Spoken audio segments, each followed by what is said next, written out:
साथियों नमस्कार। एक बार पुनः परम श्रद्धेय बाबा नीम करौली महाराज जी के दिव्य दरबार में आपका हार्दिक स्वागत है, वंदन है, अभिनंदन है। आशा करते हैं महाराज जी की कृपा से आप परिवार सहित स्वस्थ होंगे। तो बिना देर किए ले चलते हैं आपको आज के अद्भुत विशेषांक की ओर। आज हम आपको बाबा जी के कंबल के बारे में बताएंगे। हम जानेंगे कि महाराज जी हमेशा कंबल क्यों ओढ़े रहते थे, चाहे गर्मी हो, सर्दी हो या फिर बरसात। उससे पहले यदि आप हमारे चैनल पर नए हैं तो हमारे चैनल को सब्सक्राइब कर दीजिए और बेल आइकन दबाना बिल्कुल भी मत भूलिएगा, ताकि हमारी आने वाली वीडियो की नोटिफिकेशन आप पर सबसे पहले पहुंचे। और अगर आपको वीडियो पसंद आए तो उसे लाइक और कमेंट करना बिल्कुल भी मत भूलिएगा।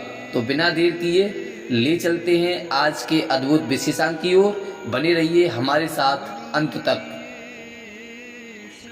क्या है कैची धाम और कंबल की कहानी। नीम करौली बाबा को इस युग का महान संत माना जाता है। उत्तराखंड स्थित कैची धाम में बाबा नीम करौली महाराज जी कई वर्षों तक रहे और उनके इस आश्रम में देश दुनिया के दिग्गज लोगों ने माथा नवाया। फिर चाहे फेसबुक के फाउंडर मार्क जुकरबर्ग हों या एप्पल के को फाउंडर स्टीव जॉब्स, नीम करौली बाबा की सीख और चमत्कारिक किस्से देश विदेश में मशहूर हैं। इसलिए बड़ी संख्या में श्रद्धालु नीम करौली बाबा का आशीर्वाद पाने कैची धाम आश्रम आते हैं। नीम करौली बाबा हनुमान जी के परम भक्त थे, लेकिन उनके भक्त उन्हें हनुमान जी का अवतार मानते हैं। आमतौर पर मंदिरों और आश्रमों में लोग चढ़ावे में मिठाइयाँ, फल, पैसे आदि चढ़ाते हैं, लेकिन कैची धाम आश्रम में भक्त कंबल भी चढ़ाते हैं। तो जानते हैं आज कि बाबा के भक्त बाबा को कंबल क्यों चढ़ाते हैं। नीम करौली बाबा हर समय कंबल ओढ़कर रखा करते थे, चाहे गर्मी हो, सर्दी हो या फिर बरसात। कई दशक पहले इसी कंबल से जुड़ी एक घटना हुई, जिसके बाद से लोग कैची धाम में कंबल चढ़ाने लगे। इस घटना का जिक्र नीम करौली बाबा के एक भक्त रिचर्ड अल्पर्ट, जिनका नाम बदलकर रामदास हो गया था, उन्होंने अपनी किताब मिरेकल ऑफ लव में किया है। इसमें रिचर्ड अल्पर्ट लिखते हैं कि बाबा के भक्तों में फतेहगढ़ के एक बुजुर्ग दंपत्ति भी शामिल थे। एक दिन बाबा अचानक इस बुजुर्ग दंपत्ति के घर पर पहुंच गए और कहा कि आज रात वे उनके घर पर ही रुकेंगे। दंपत्ति बहुत खुश हुए, लेकिन वे बेहद गरीब थे, लिहाजा सोचने लगे कि बाबा का सत्कार कैसे करें। फिर भी उन्होंने जैसे तैसे भोजन का इंतजाम किया और फिर सोने के लिए बाबा को चारपाई और ओढ़ने के लिए कंबल दिया। बाबा सो गए तो बुजुर्ग दंपत्ति ने भी वहीं चारपाई के पास अपना बिस्तर लगा लिया और सो गए। रात में बाबा कंबल ओढ़कर सो रहे थे और ऐसे करा रहे थे कि जैसे उन्हें कोई मार रहा है। बड़ी मुश्किल से वह रात गुजरी। सुबह बाबा ने वह कंबल लपेटकर दंपत्ति को दिया और कहा कि इसे बिना खोले गंगा में प्रवाहित कर दिया जाए।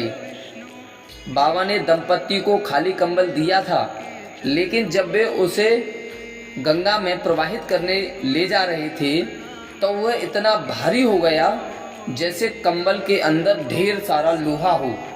लेकिन बाबा ने कंबल खोलने से मना किया था, इसलिए दंपत्ति ने उसे बिना खोले गंगा में प्रवाहित कर दिया। बाबा जिस समय उनके घर पर रुके थे, उससे ठीक 1 महीने बाद इस दंपत्ति का बेटा सकुशल घर लौट आया। दरअसल इस बुजुर्ग दंपत्ति का एक ही बेटा था और वह ब्रिटिश फौज में सैनिक था। दूसरे विश्व युद्ध के समय वह बर्मा फ्रंट पर तैनात था। पति पत्नी अपने बेटे की चिंता में व्याकुल रहते थे और चाहते थे कि वह सकुशल घर लौट आए। बाबा नीम करौली के घर में रात बिताने के 1 महीने बाद बेटा वापस लौट आया। बेटे ने बताया कि करीब 1 महीने पहले एक रात वह दुश्मन फौजों के बीच घिर गया था और रात भर गोलीबारी होती रही।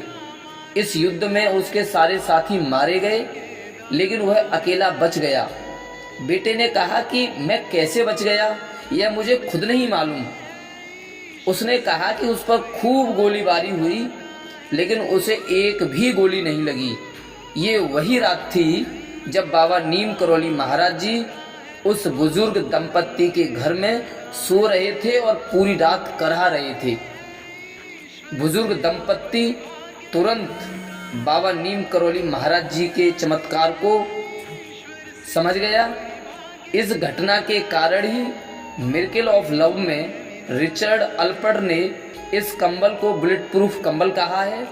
आज भी कैंची धाम स्थित मंदिर में बाबा के भक्त उन्हें कंबल चढ़ाते हैं। माना जाता है कि ऐसा करने से मनोकामना पूरी हो जाती है। साथियों, विदा लेने का समय आ गया है। मिलते हैं बाबा जी के ऐसे ही अद्भुत चमत्कार के साथ। तब तक के लिए जय श्री राम, जय हनुमान, जय गुरुदेव।